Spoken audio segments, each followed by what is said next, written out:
Kunut subuh itu ada dalilnya. Kunut subuh itu ada dalilnya. Kunut subuh terus menerus ada dalilnya. Hadisnya dhaif. Dhaif itu artinya apa? Lemah. Lemah itu boleh dipakai atau tidak? Nggak boleh dipakai. Ingat tuh, hadisnya ada dhaif. Kalau dhaif nggak boleh dipakai. Bahkan ada sahabat bertanya, seorang anaknya dari sahabat bertanya, wahai ayahku, engkau pernah sholat di belakang Abu Bakar, belakang Rasulullah SAW, Abu Bakar, Umar, Uthman, Ali, apakah mereka kunut subuh? Dijawab oleh bapaknya, ai bunayya muhdathun, wahai anakku, kunut subuh itu muhdath. Apa mana muhdath? Beda. Bahkan lebih tegas lagi di Sunan Nasai dijelaskan, ai bunayya bid'atun, wahai anakku, kunut subuh itu bid'ah. Kalau beda nggak boleh kita ikut. Sekarang kalau kita sholat di belakangnya orang yang kunut subuh, ya kita memperbanyak baca pujian kepada Allah. Bisa kita baca Rabbana lakal hamdu terus kita ulang-ulang sampai 10 kali nggak ada masalah. Bahkan Nabi pernah baca li rabbil hamdu li rabbil hamdu li rabbil hamdu li rabbil hamdu terus sebanyak-banyaknya. Bahwa saat itulah saat memuji kepada Allah. Mereka kunut, biarkan mereka kunut, kita baca pujian kepada Allah, jangan ikut kunutnya dia. Tapi kalau dia sujud wajib ikut, karena kita bermakmum dengan imam. Nggak boleh kita menyalahi imam. Tapi ketika dia berbuat beda, nggak boleh kita ikut bedanya. Jelas? Kemarin banyak persoalan-persoalan tentang kunut. Kunut itu bid'ah katanya Ustaz. Begini. Anda boleh punya pendapat, tapi Anda jangan lupa ada ragam pendapat dari para ulama. Maaf ibu bapak sekalian, keterangan hadis kunut itu bid'ah terdapat di hadis ada An-Nasai, ada juga di Al-Bukhari. Turunkan semua hadisnya. Anda tahukah Anda periwayat hadisnya itu juga kunut? Imam An-Nasai mazhabnya Syafi'i, beliau kunut. Imam Al-Bukhari mazhabnya Syafi'i, beliau kunut. Saking objektifnya beliau riwayatkan tentang sahabat yang tidak kunut. Kenapa beliau tidak kunut? Karena dalam hidupnya tidak pernah melihat Nabi kunut. Sahabat ini, tapi kan yang lain banyak sahabat juga. Di ketika Nabi berjalan, tidak semua sahabat ikut. Nabi ke Badar, sebagian sahabat ikut. Nabi ke Uhud, sebagian sahabat ikut. Tidak setiap tempat sahabat ikut semua. Saya mau ke Uhud ya, semua Madinah ikut ke Uhud. Madinah kosong. Saya ke Badar ya, saya ke Taif ya, apa semua ikut? Tidak, semua menyebar. Makanya ketika Nabi perjalanan, sebagian sahabat ikut. Nah, ada seseorang ketika berada di belakang Nabi, setiap dia sholat di belakang Nabi, dalam keadaan subuh, Nabi tidak kunut. Sedangkan sifat sahabat itu mengamalkan apa yang dilihat. Jadi yang dia lihat itu yang diamalkan. Misal, Wa'il bin Hujur sholat di belakang Nabi, Nabi turun pakai lutut. Abu Hurairah sholat di belakang Nabi, Nabi turun sujud pakai telapak tangan. Walaupun keduanya tahu riwayat itu, tapi mohon maaf, mereka mengamalkan apa yang dilihat. Wa'il pakai lutut, Abu Hurairah pakai telapak tangan. Dua-duanya benar, yang salah yang pakai kepala duluan. Belum apa-apa sudah ramai kepalanya, ini bid'ah, ini salah, ini itu muka Anda dari ujung kepala sampai ujung kaki bid'ah tuh. Kenapa? Karena Anda tidak belajar hadis dengan ilmunya. Ini yang tidak kunut di belakang Nabi karena dia sholat di belakang Nabi, Nabi nggak kunut. Tapi ada sebagian sahabat sholat di belakang Nabi, Nabi pernah kunut.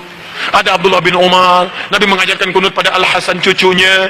Dari situ disimpulkan oleh ulama. Apa kesimpulannya? Yang mau kunut silahkan. Maka Imam Malik kunut, kunutnya sebelum ruku disirkan. Imam Malik itu Masya Allah, anak sahabat besar. Anas bin Malik, lahir anaknya Malik bin Anas, 93 Hijrah, lahirnya di Madinah, tumbuh di Madinah, besar di Madinah, jadi mufti di Madinah, wafat di Madinah, dikenal dengan Imam Madinah, Darul Hijrah, Imam Madinah kunutnya sir. Imam Syafi'i muridnya Imam Malik, lahir tahun 150 Hijrah, kunut. Beda dengan gurunya, Syafi'i dijaharkan, kunutnya ba'da ruku, bangun setelah i'tidal dijaharkan. Bacaannya sama dari Nabi, Allahumma hdini fiman hadid. Kalau jadi imam, Allahumma hdina fiman hadid. Imam Abu Hanifah wafat tahun 150 Hijrah, memilih yang tidak kunut, ngambil hadis sahabat yang tadi. Karena kata beliau asalnya tidak kunut. Ada kejadian di Bir Maunah, Nabi kunut, setelah itu tidak kunut lagi. Maka disimpulkan kunut itu menurut saya tidak ada. Karena sementara saja, setelah itu tidak ada. Maka kembali ke asal, tidak ada kunut. Abu Hanifah tidak kunut, diamalkan itu dari yang tadi. Imam Ahmad datang kemudian, lahir tahun 163 Hijrah. Imam Ahmad muridnya Imam Syafi'i, Syafi'i muridnya Imam Malik. Imam Malik masa yang sama dengan Imam Abu Hanifah, wafatnya duluan Abu Hanifah. Apa yang terjadi dengan Imam Ahmad? Kata Imam Ahmad, saya ambil yang pertengahan, tengah-tengah saja. Ini kunut jahar, ini tidak kunut. Saya ambil tengah-tengah. Apa tengah-tengahnya? Nabi kunut saat ada peristiwa besar membutuhkan doa.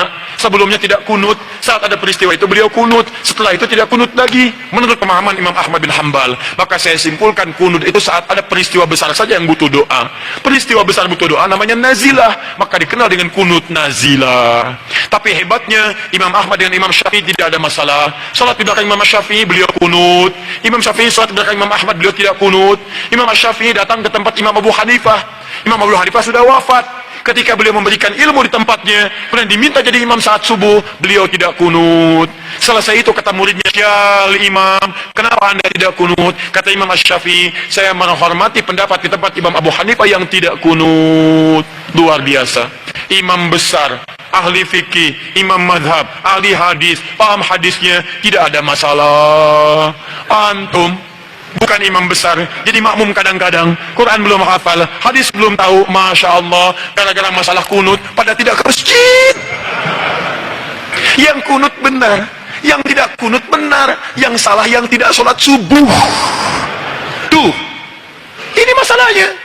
Jadi kalau guru-guru bersanad itu enak. Silakan, Imam Malik wafat di Madinah, tapi mazhabnya menyebar di Libya, Tunisia, Maroko. Jadi kalau antum ingin melihat mazhab ahli Madinah dulu, prakteknya di Libya, prakteknya di Maroko, prakteknya di Tunis. Tiba-tiba datang orang sekarang yang tidak tahu ilmu mengatakan, Masya Allah, lebih bagus orang Madinah dibanding dengan orang Libya. Dipecah-pecah kita di situ. Pada dua-duanya bagus. Madinah sekarang mazhabnya Ahmad bin Hanbal, datang belakangan. Yang dipraktikkan di Madinah dulunya mazhab Imam Malik, datang Imam Syafi'i, dipraktikkan Imam Syafi'i. Sekarang, maaf, yang pimpin itu mengambil mazhab Imam Ahmad bin Hanbal, dipraktikkan di dalamnya, dipraktikkan mazhab Imam Ahmad bin Hanbal. Kalau Anda ingin melihat Madinah tempo dulu, pergi ke Libya, pergi ke Tunisia, pergi ke Maroko, pergi ke Aljazair, itulah mazhab Imam Malik di sana. Kalau ingin melihat kekinian, pergi ke Saudi, ada di Ummul Qura, ada di Madinah, ada sekitarannya mazhab Imam Ahmad bin Hanbal. Kalau ingin Imam Syafi'i, pergi ke Mesir, pergi ke Syria. Kalau ingin lihat Imam Abu Hanifah, pergi ke mana? Ke Pakistan, ke India, sebagian Cina. Kalau ingin melihat keempat-empatnya, Abu Hanifah, Malik, Syafi'i, Ahmad bin Hanbal, pergi ke Indonesia. Jangan pergi kemana-mana.